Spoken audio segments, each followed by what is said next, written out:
CBS News Miami. Good afternoon, and thank you for joining us. I'm Najahe Sherman, and welcome to CBS News Miami's 4 p.m. Quickcast. Let's take a look at today's top stories.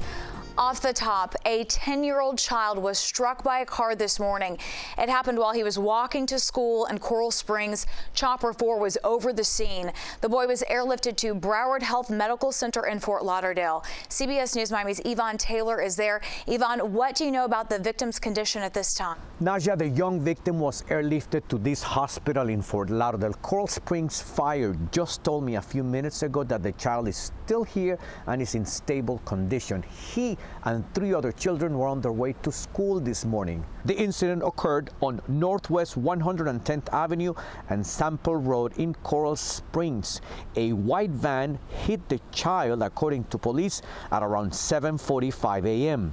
The driver stayed at the scene, and according to neighbors, he was very concerned.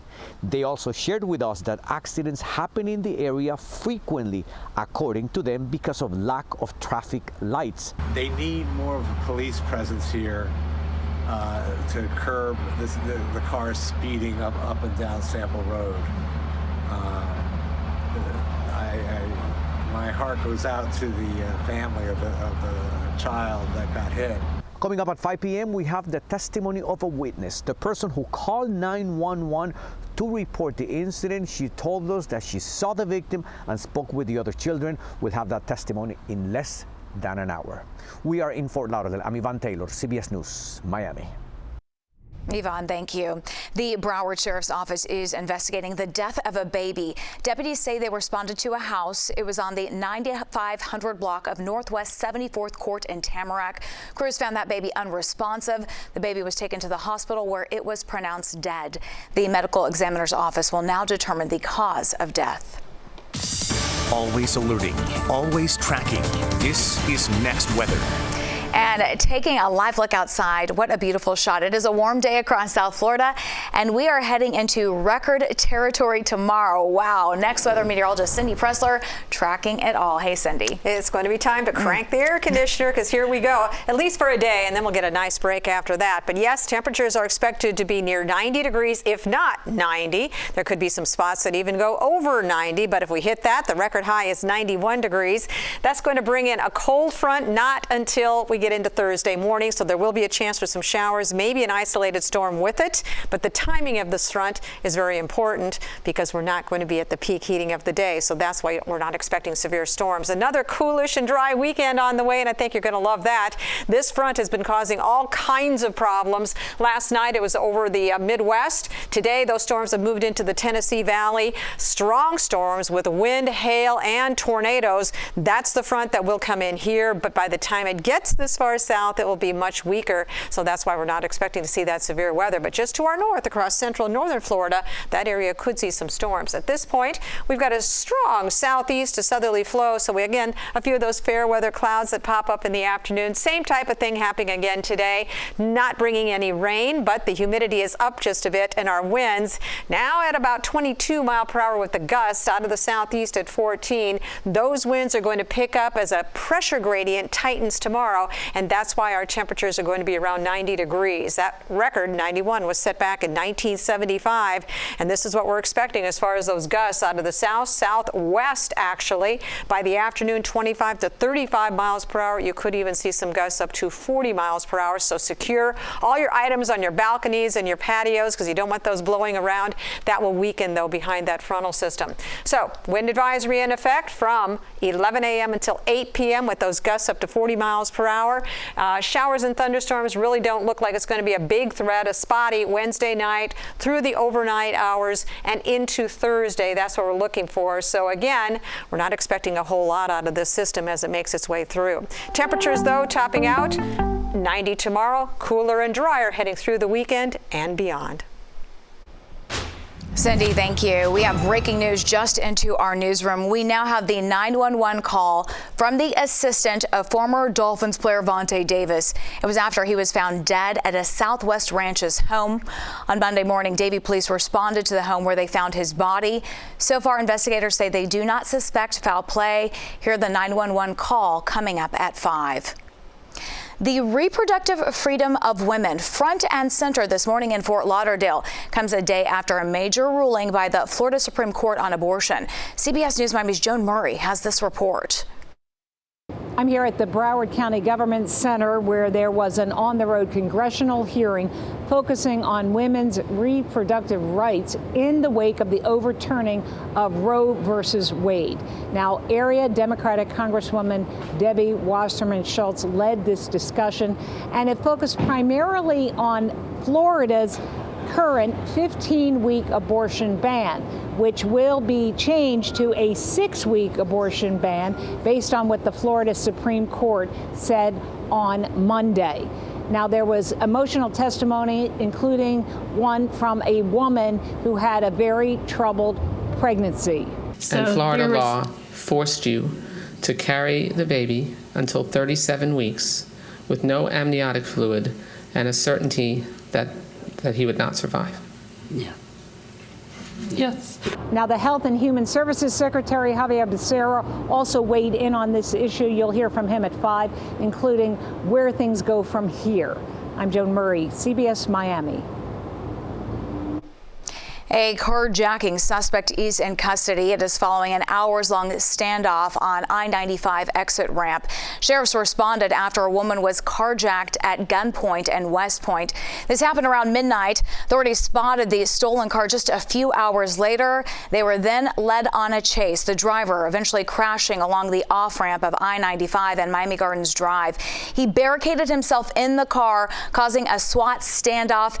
It led to gridlock for thousands of morning commuters. Authorities managed to take that suspect into custody. The car was searched and then towed away.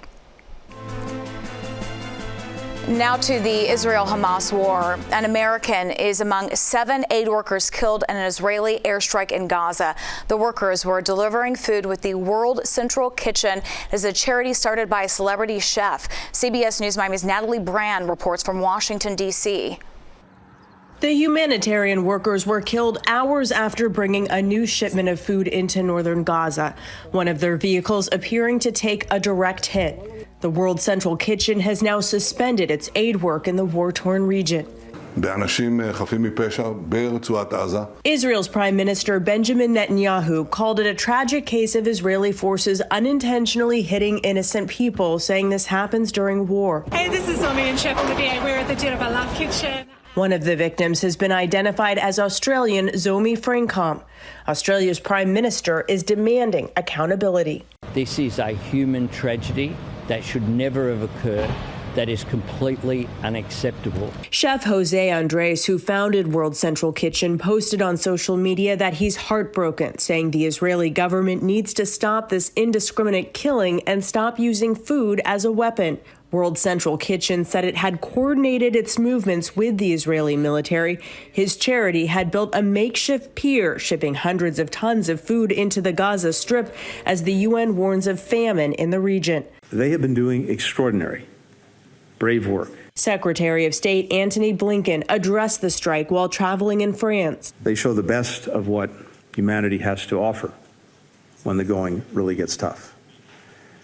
They have to be protected. Prime Minister Netanyahu says he's in contact with the governments of the killed workers and will do everything to ensure this does not happen again. Natalie Brand, CBS News. Severe storms cut a path of destruction through much of the country. When we come back, a look at the damage done and where millions of Americans are under a threat today. Stay with us.